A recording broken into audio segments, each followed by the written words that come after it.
گل‌های زیبایی که کنار صحنه می‌بینید از طرف کمپین آقای سعید ملکپور هست، از طرف خواهرشون خانم پری ملکپور که به این برنامه هدیه شده. ممنون از شما.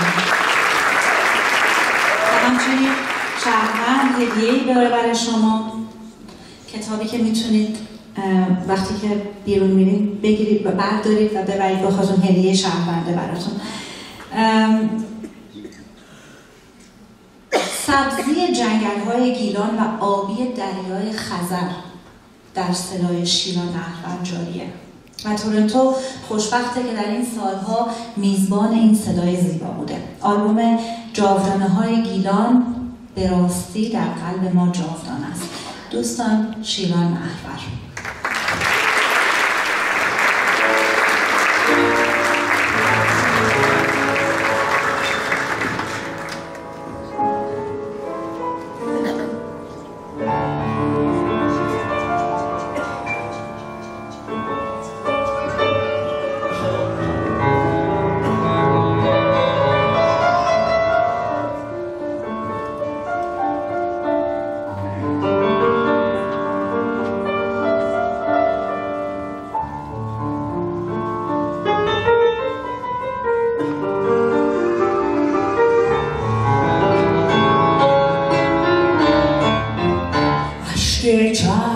تو روز رفتنم، از کنار تو جدا گشتنم، میرسد سرا گر نخوانیم، میکشد مرا دل گسستنم. او چی چرنیه، او چی استرسنیه، او چیش گوچیه، ای پریگراستیه،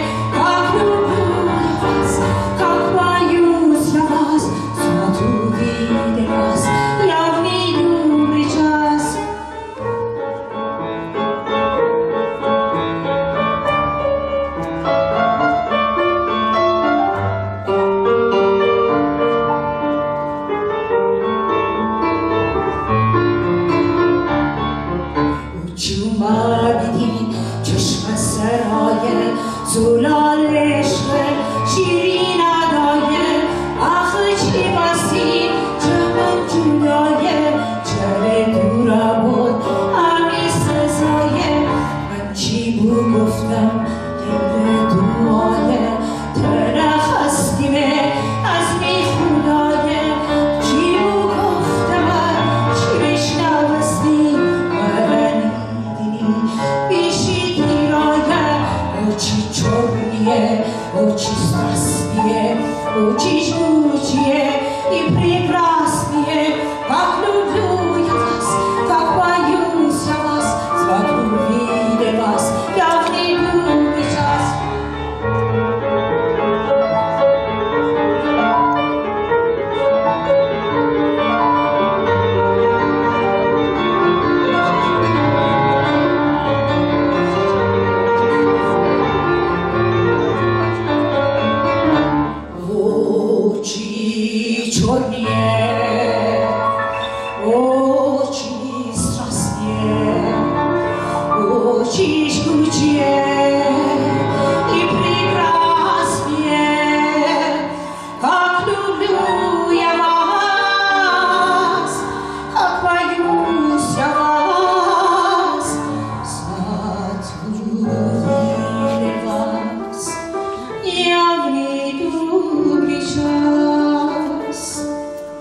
Lie, lie, lie, lie, lie, lie, lie.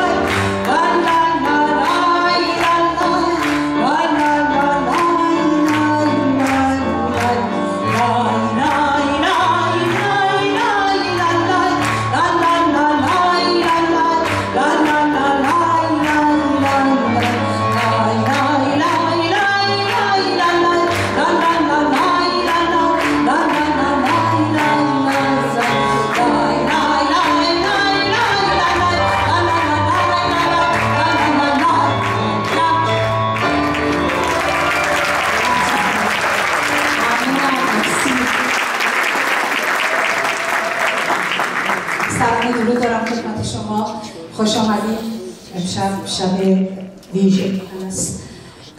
تبریک میگم به معتبرترین و با اصالت‌ترین رسانه که چندین سال سابقه کار زیبایی رو نشون داده.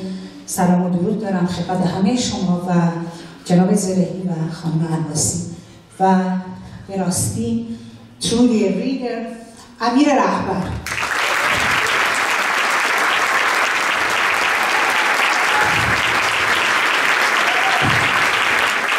متشکرم. ترانه‌ای که اجرا کردم و گلچی چرمه یکی از آثار به یاد ماندنی در واقع کار روسی هست که البته به زبان‌های مختلف هم خونده شده و ما گیلکی و فارسی هم بهش اضافه کردیم. شعرش از دکتر گدرگاه کابلی بود که از آلمان ارسال داشتن برای من.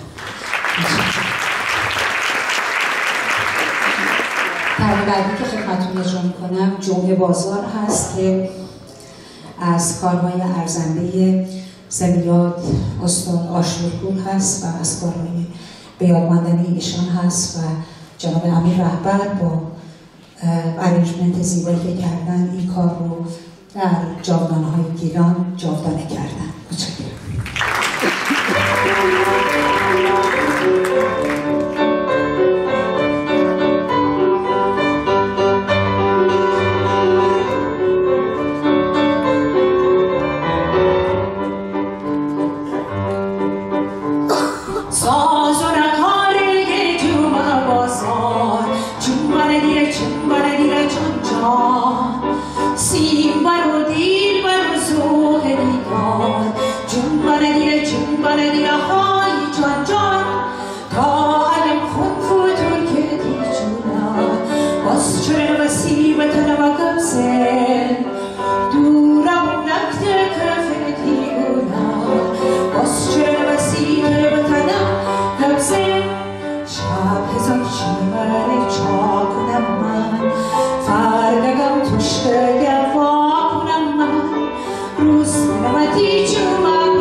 شبتون براتون آرزو میکنم. مجدد در خدمتتون خواهم